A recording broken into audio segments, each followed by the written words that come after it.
는 민주당이 이게 한덕수는 투표 사안이잖아요. 국회에서 인준할 것인지 말 것인지. 민주당이 똘똘 뭉치면 이거 부결이에요. 다시는 이 사람 국무총리 못해.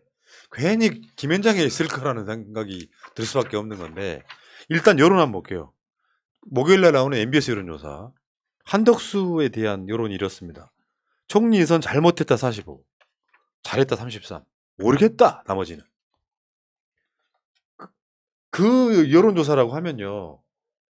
윤석열이 사실상 대통령인데 그랬잖아요. 국회는 법을 만드는 권한이 최고고 대통령은 인사권이 최고라고. 대통령은 법을 만드는 권한이 있는 건 아니에요. 그 모든 건 국회를 통과시켜야 돼. 국회 통과를 하기 힘들 때 시행령이라고 하는 법이 아닌 걸 내리 꽂아요. 그거 잘했던 게 박근혜고. 근데 대통령이 할 수 있는 최고의 첫 번째 인사가 뭐예요? 국무총리를 세워야 되는 거야. 근데 한덕수부터가 잘못됐다고 느끼는 사람이 월등히 많아요. 이게 윤석열 단추를 잘못 낀 건데 연거푸 잘못 끼웠잖아. 한동훈 올리고 정호영 올리고 해서 모든 본인이 갖고 있는 최고의 권능을 다 망가뜨린 건 윤석열입니다.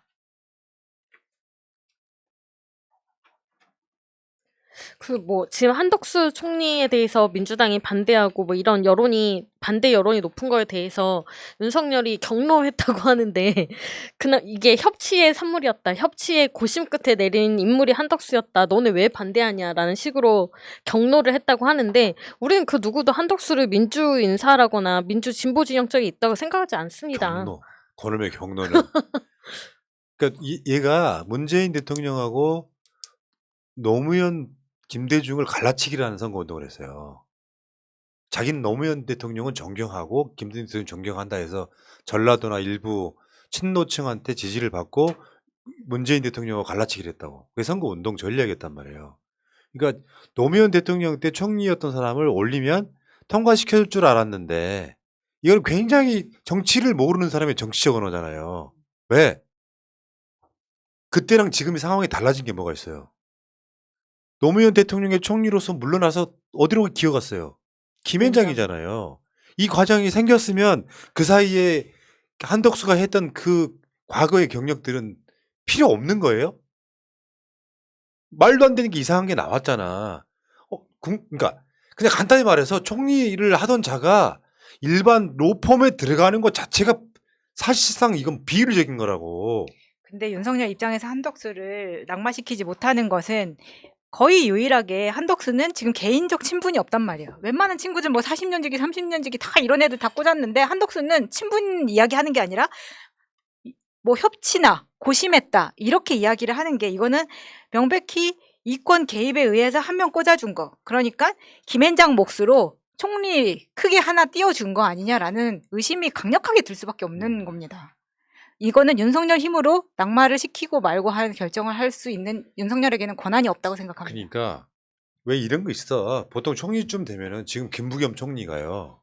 총리를 그만두고 로펌에 들어가요. 나는 이제 정치 안 하겠다고 선언을 했어. 김현장 비슷한 데 들어가가지고 한 2년 동안 한 20억 받아요. 한 건에 5억씩. 그거 말고도 막 김부겸 총리가 총리할 때 할 때 외국 기업에 무슨 세율을 주고 막 그 논란들이 다 있다고 쳐봐봐. 근데 다음에 이재명 후보가 대통령이 돼가지고 그 김부겸을 다시 총리로 쓴다고 생각해. 찬성할 수 있겠습니까? 저쪽이? 불가능하다고요. 총리라고 하는 건 대통령의 버금가는 정보와 인맥을 갖고 있는 사람이에요.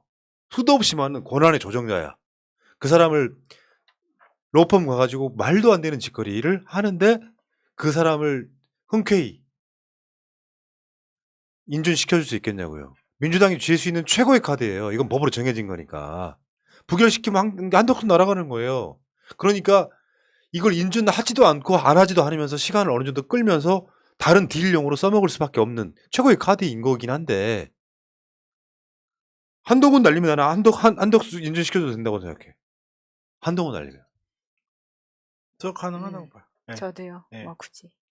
한덕수가 안 되는 대표적인 이유가요. 김현장에 있었다는 것이 여러분들한테는 화려한 이력이 될지 모르지만 그냥 법조 브로커입니다. 법조 브로커 하던 자가 다시 총리로 들어오는 걸 여러분 용서하시겠습니까? 그러니까 이거 보면 기가 막힌 거죠. 이재명 지사님한테 살인범을 변호했다 이렇게 해가지고 얼마나 난리를 쳤습니까? 그렇지. 그것도 가족이었어.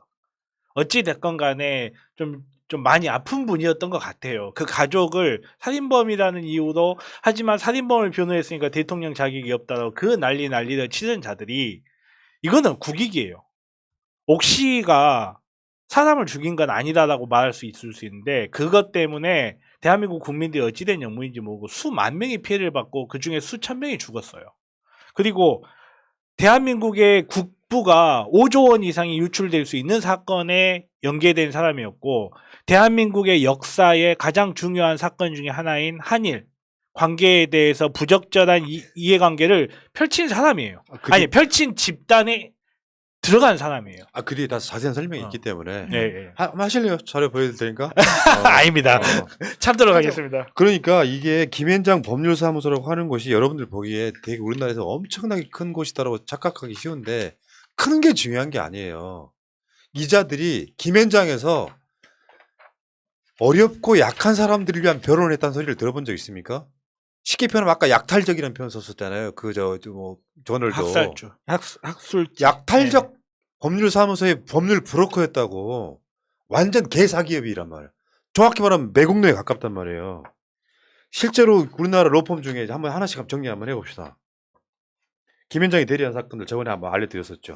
이것만 있는 건 아닙니다만 히로시마 징용 피해자 고 비범록 씨 등 5명. 옆에 보이는 미쓰비시 중공업, 신일철주금 주식회사 후지코시, 신일철주금 주식회사 후지코시 이게 다 전범기업이에요. 이 사람들한테 돈이 많이 주니까 이 사람들을 대리해서 재판하는 거 아닙니까? 근데 여기에 대해서 한덕수가 알았냐 몰랐냐 했더니 몰랐다에 가까운 개소리 해버렸고. 여기 첫 번째. 그러니까 김앤장이라고 갖고 있는 비도덕성이라는 게 있잖아요. 물론 한덕수가 한 말 있긴 하지. 그런 것도 변호를 받아야 되긴 합니다만 김앤장이 이런 걸 왜 변호하겠냐고요. 돈 많이 주니까 하는 거예요. 최소한 대한민국 국민 감정에서 전범 기업들을 변호하는 거 한두 군데도 아니고 전범 기업들이 한국에 소송당할 것 같으면 다 김앤장이 거리를 하는 거야. 얘들 자체가 사실은 국적이 일본에 가까워. 돈이 된다고 할지라도 국민 정서상 우리는 못한다고 할 수 있는 것들이 있어야 되는 거잖아요. 맞아요. 자, 그래서 지나갑시다. 이거는 이야기 먼저 한 적이 있기 때문에.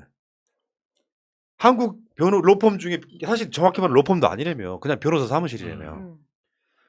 김앤장이 2022년 2월 30일 기준 변호사 수만 891명이고요. 거기다가 회계사나 등등을 다 포함하면은 이런 전문직만 1000명이 훨씬 넘어요. 정변이 못 들어가고 있죠. 저 이력서 기다리고 있어요. 대량 사표 내면. 그 김앤장이 대한민국의 완전 법률 변호사 로펌 이런 데에 주류가 돼버린 거죠. 그래서 하는 짓이 이런 거예요. 가습기 살균제 피해자들. 김앤장이 옥시 법률 대리 맡으면서 증거가 조작에 관여했다. 이런 이야기 하고 있는 거 아닙니까? 사실 총리를 그만두고 나면 그 총리가 김앤장이 주는 것만큼 그 어디도 돈을 주지 않을 거예요. 그래서 많은 사람들이 김앤장의 자기의 공직이 끝나면 김앤장이 불러주기를 바란다고 하지 않습니까? 김앤장의 막강한 파워를 가지고 있는 거죠. 그런데 앞에 한덕수가 이런 국가의 징용 피해자들과 상대로 김앤장이 이런 거 해서 굉장히 사회적 이슈가 많이 됐음에도 불구하고 본인은 잘 모른다고 했다는 것은 국가의 큰 일에 관심이 없는 전 총리가 지금 다시 총리를 한다는 게 말이 되냐 이런 생각 들게 하는 거죠. 심지어 이런 얘기 나오잖아요. 증거 조작에 관여했다. 김앤장이 사건을 맡으면 피해자 가해자가 뒤집힌다 할 정도로 진짜로 대한민국 사회를 젖먹고 있는 법률 벌레에 가깝다고 저는 봐요. 그것이 김앤장이 보십시오. 옥시 법률 대리 맡으면서 증거 조작에 관여했다는 얘기가 나왔잖아요. 2017년에. 김앤장은 국내에서 진행되는 강제징용 소송 15건 중 공식적으로 10건에 대해서 일본 전범 기업을 대표하고 있습니다. 강제징용 소송 15건 중에서 김앤장이 10건에 공식적으로만 10건에 대해서 일본 전범 기업을 대표하고 있습니다. 대리하고 있습니다. 그 여러분들 기억을 하시겠지만 국정농단 사태 때 김앤장하고 양승태가 만난 증거까지 나와서 그때 논란이 됐었죠. 왜냐하면 김현장이 일본 기업 대리인이었고 대법원이 이 판결을 못 내리고 있을 때 양승태가 그 상고법원을 미끼로 해가지고 박근혜한테 짜웅하고 잘 보이려고 양승태가 김현장을 만나는 이 상태가 됐었단 말이에요. 그러니까 김현장 그때 대법원장이 김현장을 만나가지고 관련해서 이런 짓거리를 했던 곳이 또 김현장이에요. 일본 기업을 대리하니까. 더 재밌는 이야기 하나 해줄까요? 양승태는 처벌 받았는데 김현장은 안 받았다? 김현장이 더 세다는 이야기죠. 가습기 살균제 피해자 검찰이 우리 검찰이 수사 안 하면 가습기 살균제는 앞으로 누가 수사하냐 했는데 증거 조작한 사람들은 수사 안 받았어요. 근데 사실은 그래. 김현장을 욕하는 것 같지만 이런 자가 거기에서 그 알량한 뭐 한 20억 받고 하는 자가 그것도 그 전에 국무총리 하다가 기어 들어가서 한 자가 다시 기어 나와서 국무총리 하겠다고 하면 우리나라 김현장 나라 만드는 겁니다, 이게. 김현장이 지금 이런 짓거리를 사실 매국노에 가까운 짓거리를 하고 있는데 김현장은 얼마나 날개를 달 거며. 사실 부도덕한 짓이라고 말씀드렸잖아요. 총리하는 사람이 법률 브로커를 하다가 다시 기어 들어오는 거. 뭐 론스타건 몰랐다고 이야기를 하는데 그럼 대체 가서 한 일이 뭐예요? 그러면 한 일도 없이 한 20억 받았다는 건 더 큰 문제가 되는 거죠. 그러다 보니까 한덕수가 꼭 총리가 되어야 하는 이유가 있는 것 같아요. 미션이 있어서 본인도 지금 사생활 다 깔면서까지 총리를 이 나이에 하고 싶겠습니까? 하지만 해야만 하는 뒷덜미 잡혀 있는 이유가 있지 않나 생각이 듭니다. 저는 뭐 그렇게 생각해요. 협치를 위한 카드였다. 뭐 이렇게 이야기하는데 아니 부도카드 주면서 결제하다 그러면 결제가 됩니까?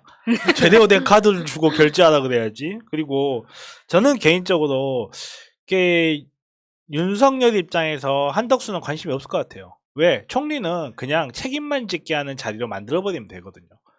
박근혜 때 많이 그랬잖아요. 박근혜 때 정말 수준 미달에 총리 후보들 올렸다가 불멸의 총리 만들고 그 사람한테 결국 책임만 지게 하고 아무것도 안 되는. 우리 그때 박근혜 때 총리였던 사람 중에 머릿속에 남는 거 불멸의 총리하고 단마 황교안 선생님 말고 누가 있어요? 문창극. 아, 오메 참극이다. 정말 참극이다. 그분도 근데 안 되지 않았나? 안 됐던 기억인데. 그런 입장에서 봤을 때 어떻게 보면 책임 총리 하는데 책임만 지는 총리인 거죠. 자기와 친분이 있는 장관들을 선에서 알아서 다 하는 거고 사실 총리의 역할은 장관들 조율하는 거예요. 근데 대통령하고 직접 친분 관계가 있어. 그래가지고 아유 40년 지기 하면서 보건복지부 장관 시키고 어우 우리 동훈이 하면서 법무부 장관 시키는데 총리가 무슨 역할을 하겠냐고요. 그냥 총리는 장관을 거쳐가는 징검다리일 뿐이고 무슨 일이 있으면 총리가 문제네. 총리가 잘못했네. 대통령이 그만둘 수 없잖아. 총리 나가. 이런 용도로 사용하기에 딱 적합한 인물이었구나라는 생각이 든다는 거죠. 예. 참, 아무튼, 분노스러운 게 그런 거라니까요. 아니, 분노스러운 게 아니라 다행일 수도 있습니다. 진영 입장에서 보면. 사람이 심리가 그렇잖아요. 못한다고 예상을 했는데 잘해버릴까봐 좀 그렇지. 두려운 측면도 있었어요. 근데, 나라 전체를 보면 잘해야 되지만, 신박하게 잘하면 아씨 우리 이것이 아닌데 하고 막 윤석열 지지율이 한 88% 문재인 대통령처럼 초반에 한 90% 올라가면 우리가 윤석열을 찍지 않았기 때문에 엄청 배 아플 예정이었잖아요. 근데 전혀 그런 걱정 안 해도 돼. 그럴 리가 없다는 걸 알고 있었습니다. 아니 이거는 이제 저 이제 3만도 안 되는 유튜버가 하는 소리고요. 문제는 사람이 어떤 반전 효과라는 게 있기 때문에 못할 예정인 것은 분명히 맞지만 실제로 정치라고 하는 건 그런 거거든요. 그렇죠. 잘해버리는 상황이 두 가지 묘한 감정이 있는 거예요. 내가 찍진 않았지만 잘해버리네. 그러면 내가 윤석열한테 한 어떤 분노나 이런 비판 의식이 조금씩 사그라들면서 잘하는 게 몇 개 정도 쌓이면 윤석열을 극하게 욕하지 않게 돼요. 심리가. 그래서 사람 마음을 풀면서 이재명 찍었던 사람들도 잘하는 건 박수 쳐줘야까지 만들어 가야 되는데 이재명 찍은 사람은 우리 국민 아니야로 대하고 있잖아요, 지금. 다행스럽게, 내 입장에서는 다행스럽게 잘하는 게 한 가지도 없으니. 윤석열을 칭찬할 수가 없는 거예요. 야, 나도 되게 합리적인 사람이라고 되게 나름대로 자부하는 사람인 게 뭐냐면 가끔씩 악플 달리는 게 그거잖아요. 그래도 잘한 게 있을걸? 어디? 뭐 말하자면 박근혜 같은 때 저건 잘한 거다라고 이야기를 하면 뭘 잘했냐고 악플이 달리는 거야. 근데 아직까지 윤석열은 정말 신기하게도 2달 동안 잘한 게 한 견도 발견이 안 되는 놀라운 캐릭터입니다. 그냥 일괄적으로 폐기만 하면 되니까요. 좀 편하네요. 네. 그렇지? 자, 새날은 여러분들 이따가 7시에 그 진보 교육감 단일화 토론회를 제가 진행을 해요. 그 토론은 개국본 스튜디오에서 진행되는데 거기를 제가 가야 되기 때문에 그래서 새날하고 시사타파하고 정봉주 TV에서 생중계를 할 예정이니까 많은 분들 좀 보시기 바라겠고 교육감은 절대 뺏기면 안 됩니다. 시장도 마찬가지고 교육감 뺏기면 이제 우리 나라의 미래에 있는 우리 아이들이 굉장히 손해를 봅니다. 자, 그것 때문에 오늘 방송은 일찍 시작했고 일찍 마치도록 하겠습니다. 자, 물러갈게요.